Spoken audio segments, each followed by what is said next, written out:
สบายดีพี่น้องสบายดีมาเด้อตำสมปลาตองนี่เด้อนี่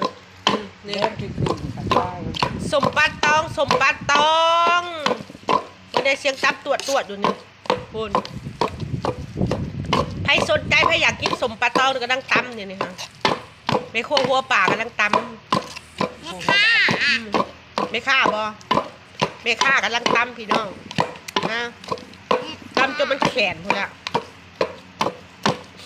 ตำจนมันนั่นบดติดขกพุ่นแหละว่าซั่นตัวแห้งออกควันพุ่นแหละแล้วเปิดพัดลมเสิร์ฟกี่แห้งตำจนกล้ามขึ้นพุ่นแหละจะสิเป็นสมปลาตองกายสดอะไรนี่มันอันนั้นน่ะ